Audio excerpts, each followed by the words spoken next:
Good morning, Philippines! Good morning man sa satuya man ng mga anchors at sa satuyang mga parantabay. Ako si Bombo Eman Bombase, ang mga kaibahan nindo sa segment na Negosyo at Empleyo.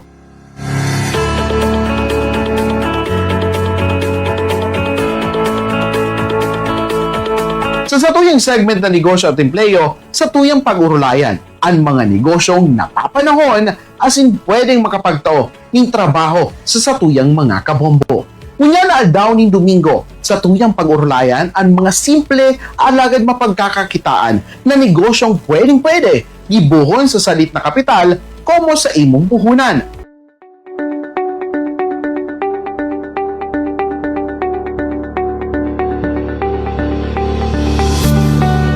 Sa tuyang ramon, ang crispy fried calamares business.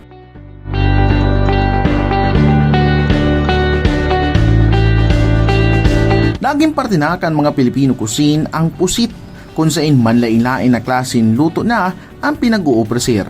Alagad, saro sa mga patok na luto kang pusit, iyo ang pusit calamares.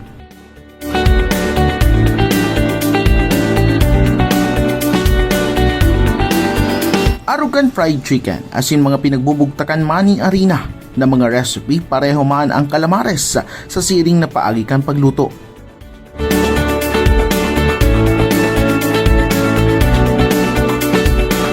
Saro naman ini sa mga patok na street foods na pinipilahan kan mga Pilipino.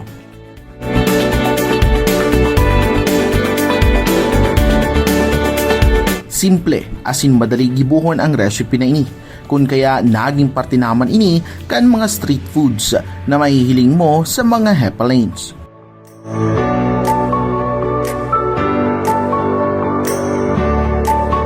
Siring kan ibang street foods, pinipilahan ini. Huli naman sa pagiging crunchy as in murang kantidad kaini na pasok man sa bulsa kan masa.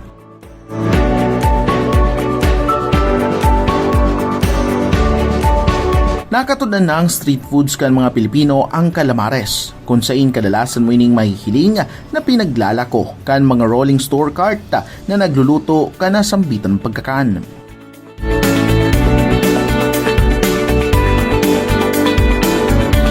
Saro din ini sa mga mahihiling mo na menu sa mga small food businesses como panira o finger food.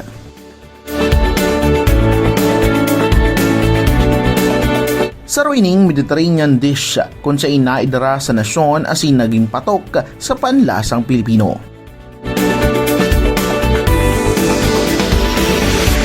Kadaklan man ang ginigibo ining pulutan kan mga mag-aramigo as in mag-aramiga sa mga okasyon sa pamilyang Pilipino.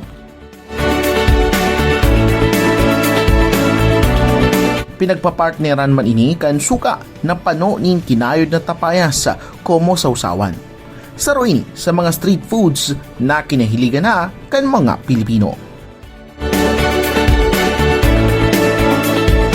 Naging paborito na ini kan mga Pilipino, kung saan naging popular pa ini sa lado kan mga commuters, mga obrero, as in mga estudyante. Panumpunan ang negosyo. Sa imo munang aramon ang magiging lugar na sa imong pupwestuhan. Kay puan mo man ikonsiderar ang financial state kan lugar na bubugtakan mo kan negosyo.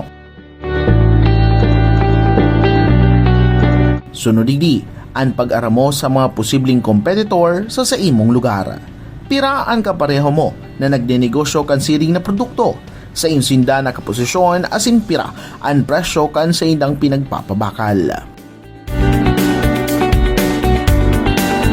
Magpili ng lokasyon na tinatao. Siring kan ibang mga small-time businesses, kay puan mong maghanap ng lokasyon na konbinyente para sa imong mga customers na mabarakal. Kadaklan sa mga nagdenegosyo kan siring na produkto ang igwaning rolling store para sa transport availability kan produkto. Magayon ang mga lokasyon, iyo ang sentro, poblasyon, eskwelahan, mga subdibisyon, as in mga commercial area na matatao. Kaipuan mo man mag-asigurar ng tamang espasyo sa lugar na pupustuhan mo para madaling mahiling kan mga potential customers an sa imong pig-opresir na produkto. Kaipuan mo man ikonsiderar ang safety kan sa imong mga produkto, lalo na sa bilog na maghapon. Pagpili nin maray na supplier para sa mga ingredients sa negosyo.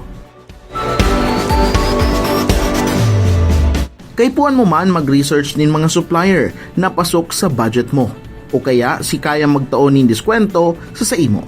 Kadalasan challenging sa mga nagnenegosyo huli naman sa paghahanap nin tamang supplier na makakataon nin maray na presyo. Importante man ang tiwala asin pakikisama sa imong supplier como long-term partner sa negosyo.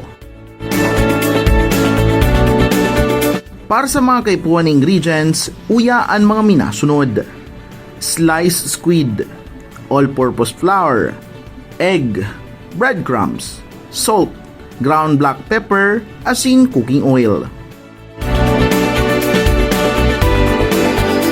Para sa partner na sausawan kini, uya ang mga ingredients: white vinegar, sugar, onion, melon tree o tapayas, chilies depende sa kaya mong harang.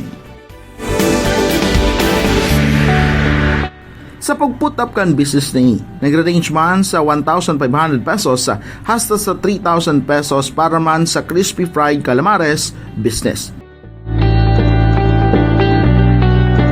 Para naman sa mas epektibong benta, kaipuan na makapagpwesto ka sa magayon ng mga lokasyon na madling mahiling kan sa imong mga potential customers.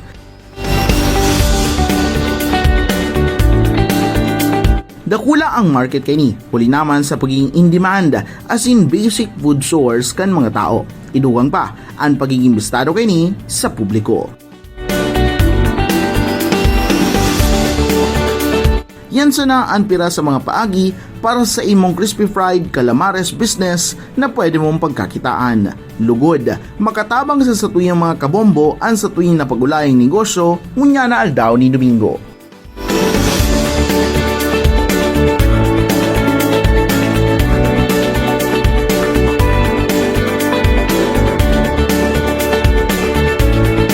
Liwat kitang mag-irbanan sa masunod na Domingo sa tuwing segment na Negosyo at Empleyo. Ini si Bombo Eman Bombase. Nagwawalat kan sarong inspirational quote, "Don't wait for opportunity, create it." Para sa number 1 and most trusted radio network in the country, Bombo Radio Philippines. Basta Radio, Bombo!